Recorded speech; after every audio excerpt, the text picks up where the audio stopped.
Welcome back to the train room, everyone. I apologize for not putting anything out. Very little, if at all, in the last year. It's been a very busy but very successful year, and now I have the time to do some videos and do more work on the model trains and layout here.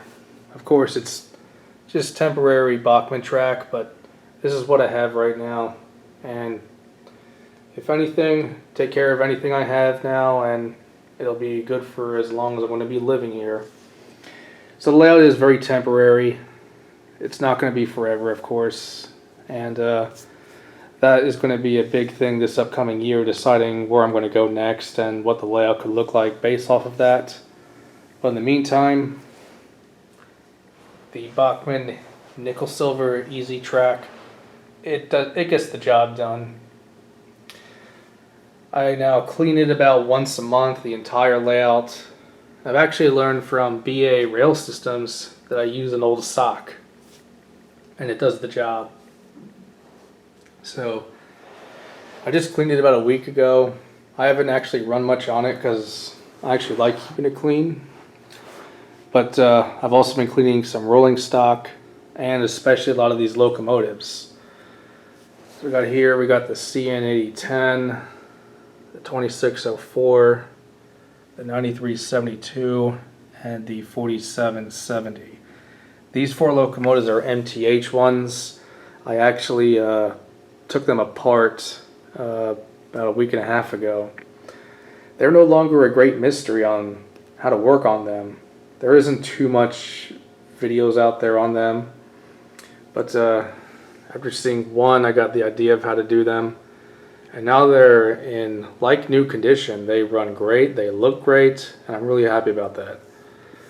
I also got to learn how to work on a Cato locomotive. This is not mine. I can do a story on this one later. But I had a pair of Macs of my own. So the fact that I learned how to try out to actually put the kit together and do all the lubrication and cleaning on the inside, I was able to apply that to my own locomotives, so they're in like new condition, and it's really great. And once you start learning how to do it, it gets easier after a while. And over here, it's my Bowser C630M. And behind that is an Intermountain SD 40-2W. These two locomotives I've had for 10 years now. Well, just about 10 years. And I just spent the last 2 days taking them apart and cleaning them up and lubricating them. The Intermountain one was pretty easy. The Conrail one here was a mess. It was pretty gross underneath. Years of fibers and dirt all collected. It's all gone now, and it looks really good down there. And I guess that goes with the territory of running a train layout right on the floor, but at least has a road bed. And I think the fact is that this was like this for many years. So I've gone many years without actually doing proper service to my locomotives, but now that I really have experience with it, I have more confidence with it, I'm not as scared to. I think that people don't like to do this to their locomotives because they could risk breaking something. They don't know what to do. They might be afraid to take it apart and not sure how to put it back together properly.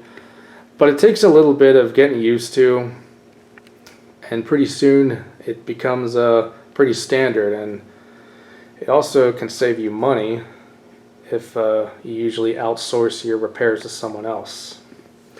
I've also done some cleaning on these MTH smooth side passenger cars.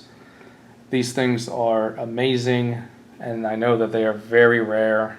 I bought these over 10 years ago.